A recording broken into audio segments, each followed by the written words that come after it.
Rabbit's Repair, where I will blab about anything car related, boat related, actually any repair related. It'll happen in the shop. Today I'm on an emergency repair. This was supposed to be getting sent out today. I've done multiple things on this, maybe discuss it later, but I want it out of here. Last minute I was doing detailing on it, trying to get it out of here. I was going to detail the engine bay, and that's when I noticed that. And I don't think I'm going to send that out to the customer that way. This car is supposed to have everything fixed on it possible. If it was a problem, if it was broken, we fix it. So I'm going to start today, and I'm going to teach you how we do plastic welding. It's a trade secret, but you can't steal my jobs, so I'm not worried about it. I use a soldering gun. Most people can use them hunky-junky ones from Harbor Freight. Let me just explain. They don't last long.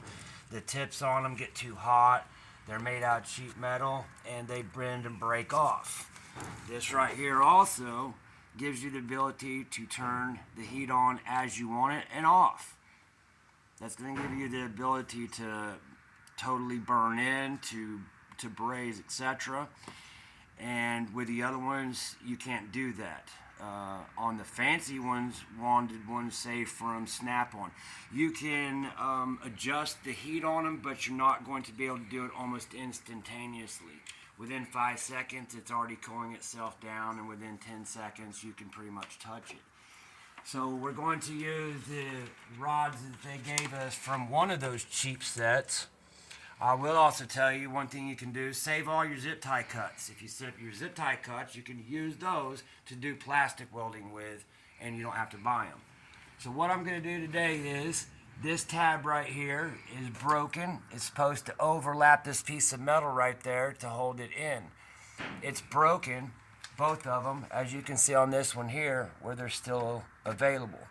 So I'm going to make the tabs, is what I'm going to do. I'm going to make them. So what I'm going to do is I'm going to start by putting a piece all the way to the very end of that. I'm going to heat this up. Now, it does take a minute in the very beginning to get it going, so have that prepared, at least preheated the first time. When I've got it heated up for a minute, which this one's acting fun today. Cord problem. Always check the connect. Alright, I'm going to try this 4th time. Sometimes for me it's 18 times. I'm also working on Sunday, which I generally do not do. Today is God's day, but kind of ox in the ditch thing. Customer really needs this out today. Had another emergency repair last night, so I couldn't really stay on it too late without being up with the tweakers, and I don't care to do that. All I'm trying to do, guys, is just cut this piece off and melt it at the same time into the old piece of plastic, like that.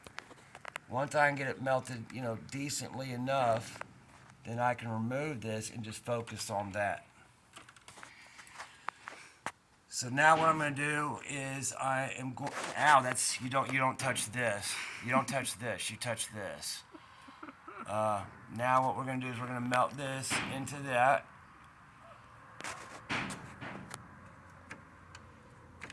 Once again, we're having a connect issue. Old thing I should have done in the very beginning, I'll teach y'all now, is if you do this one time, it won't ever unplug on you. Looky there. Check the connect. Alright, there we are. Looky there. Alright, there we go. Again, don't touch that. Problem is all this ridiculous stuff has caused it to all cool down again. I'm having to start over. But that's fine, because again, that's why I use these. They heat up really fast. See there? Already heating up. Now we want to take the old plastic and burn into it really, really, really good, like I'm doing. See there? And then once you do that, you want to take this new plastic and push it into the old plastic. That's how you're going to get it to seal and hold. Now the other thing is, if we don't have this where we want it, when we get done with it, it's not going to do a dang thing. We want it just like that. Now again, without, burning yourself if you can. And see what I'm going to do is I'm going to weld it in there like that. I want it tied up against this hood tab so then that way it will hold. That's its whole job. We're just replacing the clip. Now I'm going to hold it. You can blow on it.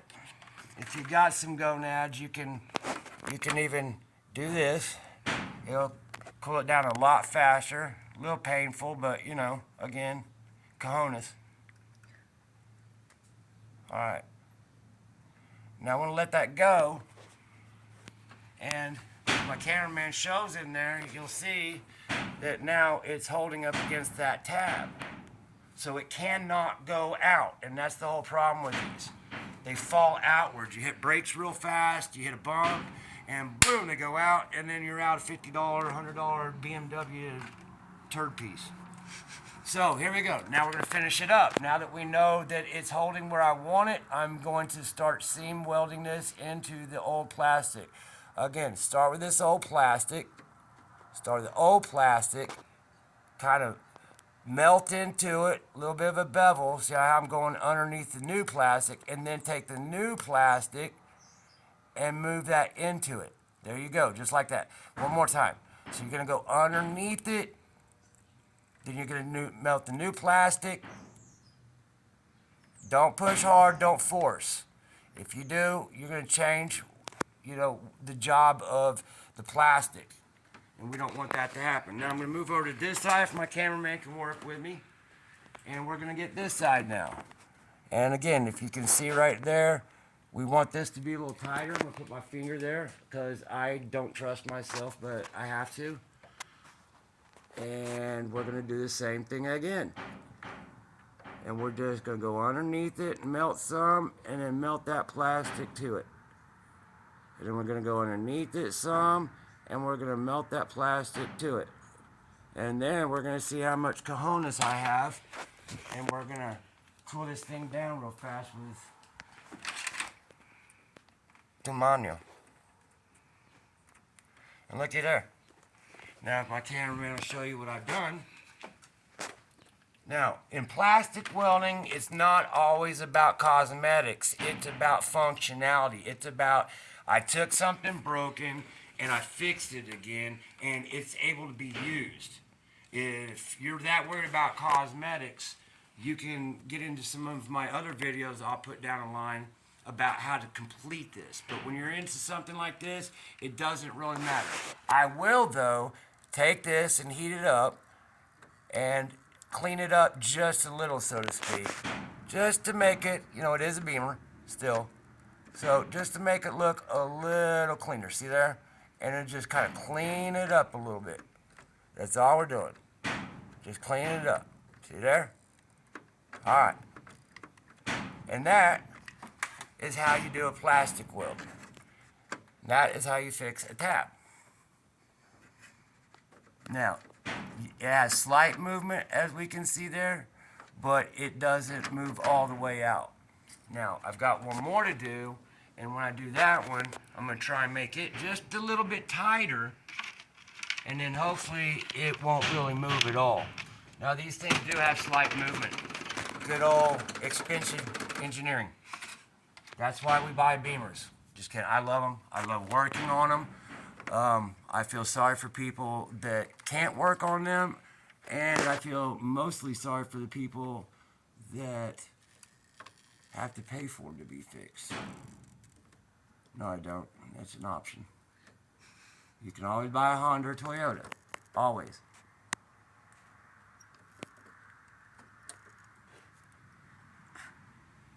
Alright, so we're going to have the same procedure here. I'm going to take it underneath it, melt into it, and hold. It's called plastic welding for a reason, because it is pretty much identical to welding. It is. You tack weld, you seam weld, You know, you're welding two things together. You're welding two pieces of plastic into one. It's the same thing as metal where you're welding two pieces into one. It's the same theory, same everything, and therefore probably why the same name. I didn't name it, but I agree with the name. Now, my tack weld didn't seem to hold that time. Of course, any good welder knows that not every tack weld is ever going to hold in your life because, you know, it's the way life goes. So there's that one. And Lord of mercy. Alright, one last time. Now this one's going to hold for a fact because now I'm upset. When I get upset, I don't allow it to fade me that way. I don't. It's not going to ruin my groove for today.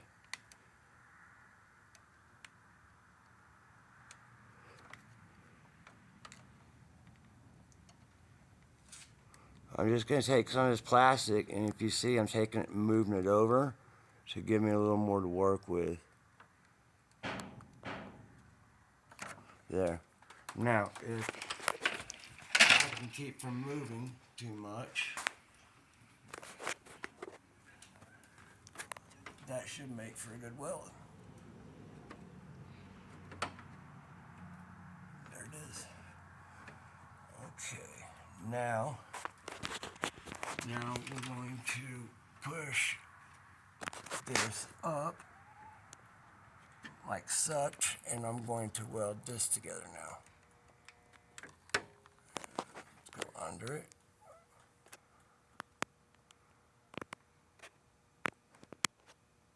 Again, I like the ability to control your heat, your time. It's way nicer when you can do that. I'm going to use my finger to cool it down. Oy. Okay, there it is. Burnt thumb. That always lets me know we're doing good. Yeah. Little question for you. Yes, sir. Have you ever stuck one of those to your hand? Absolutely have. Just wondering.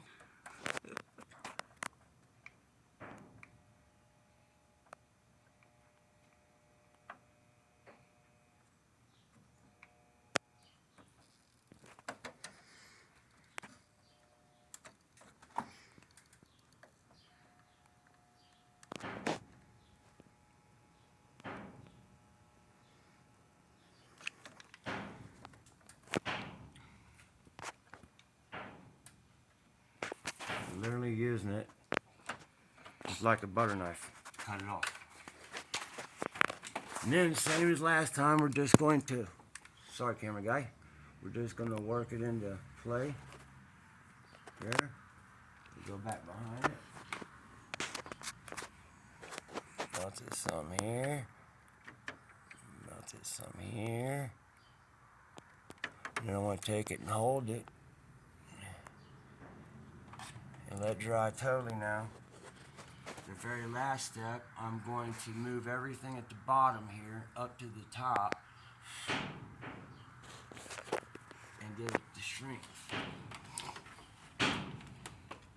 So now that I've got it where I want it there, I'm going to take all this plastic and we're going to move it up to that plastic. See there? Just like that. Now I'm going to hold it again and let it cool down. And And another thing, people, is make sure you're setting it in a very safe place, or else you're going to end up burning something. Right. That, again's another advantage with this one because it doesn't stay on. And I can't tell you how many things with the old wand style that I've burnt up doing a job. You know, accidents happen even with the best of us.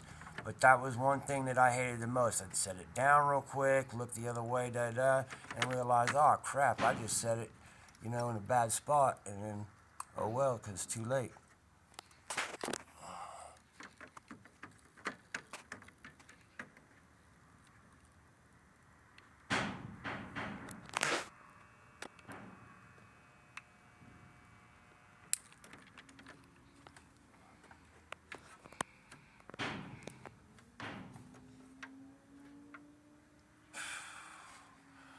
Alright, I'm going to add a little more plastic now to the bottom.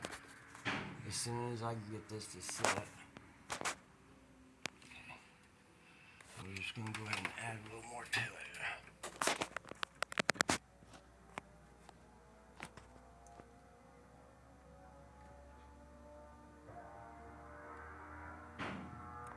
Somebody busted loose on their crotch rockets. There's a little misfire going on. That or anti-lag. Bring it here, I'll fix it. I think it may be anti-lag. It may be turboed.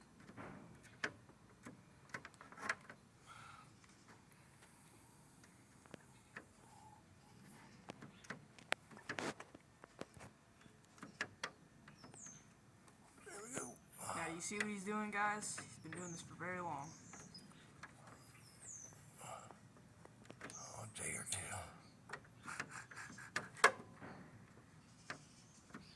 And there she is. Now you just let that cool.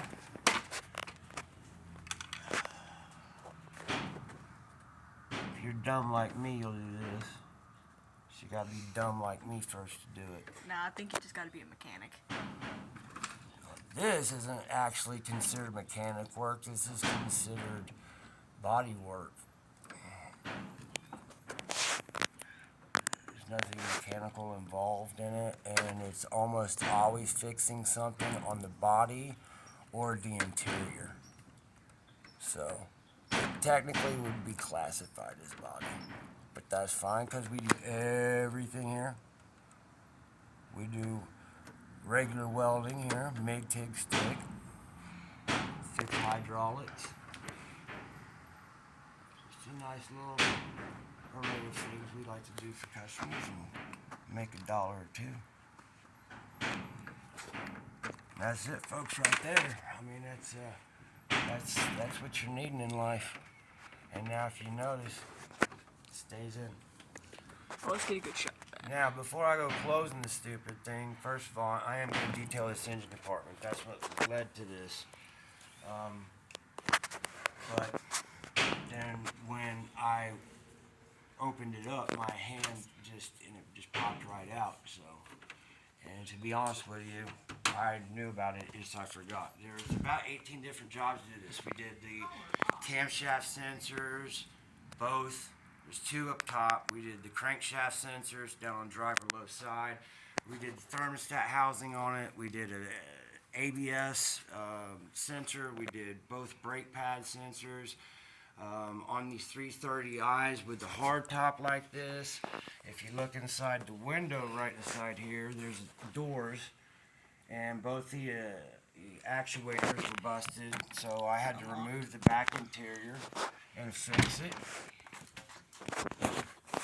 Also getting ready to get a full detail on the interior as well. Those are the little doors he was talking about. I was just trying to get a good shot of them. And then we did a leather repair on the seat here that was totally ripped and wasted, which is super common on them right here. And as you can see, I did the repair on it. Wow, you can't even tell where it was. So, Can't even barely pick it up on camera. like I said, I was getting ready to get the last of the detail done, and then that had to happen, lo and behold. And so, but it's fixed, and that's all that matters. So, that, my friends, that's how you fix it. Thank you for watching. Alright, we're back to it. Now he's going to be detailing the engine compartment. Some call it engine compartment, some call it engine bay. Either one. What material are you using? Let's get the clears. My favorite is Black Magic Tire Wood. It's the best, economical. Did it at Walmart, O'Reilly's. Had a long-term account in the O'Reilly's, and they'll take good care of you too. Basically, plastics on these things and rubbers on these things, they get old, and then they want to start cracking up on you. So you want to put something like this on it to renew it all. And you know, the only problem with doing it this way is that you've got to clean the windows, the windshield or whatever a little bit. But if you do it before you wax, if you'll do it before you wax, then it won't mess up your body at all. So I always do this. I do the tires, which are already done, and then I do this. And then I'll come in here, and in here. And I'm gonna go ahead and hit inside here, which if there's water, you need to remove it because it doesn't work well with water. Its whole job is actually to deflect the water, so. Anyways, the whole reason, like I said again, though, for really doing it is just to be able to prolong the life of the plastics and the rubbers on the vehicle. So you don't want a lot mostly on these. You just want a light amount that you can rub off real quickly and just leaves a kind of a satin sheen. You don't want it to look real glossy with this car especially. As you can tell, one of my detail secrets, you always have paper or something in the floorboard, keeping it clean. Once again, same with this. That way I can just do a quick light wipe on it. And now I've sprayed everything that should be body related. Also, you notice I just got the jam in here. This is a muy importante. Right here, people always forget the jams on a detail, and let me explain. It's the difference between an A plus and a B minus, I'm telling you. Now, with that being done, you can just close that up. Close that up. And then this is going to sit for a few too. So, I'm going to close it up too. I want to see if that pops out on me. Oh, look there, it stayed in. My last video, we did a repair on this passenger grill right here. It came flopping out. Everything's plastic and the tabs were broken on it. So I welded up new tabs. There we go. Tires are done. That's done. So what I'm going to do now, basically, is I'm going to start with the inside and I'm going to wipe the whole inside down. That's what I'm going to do. I'm going to take a clean rag. I'm going to use the remnants from what I already sprayed to basically wipe down the whole car. And that should make it look nice and new. Should take about 10 or 15 minutes.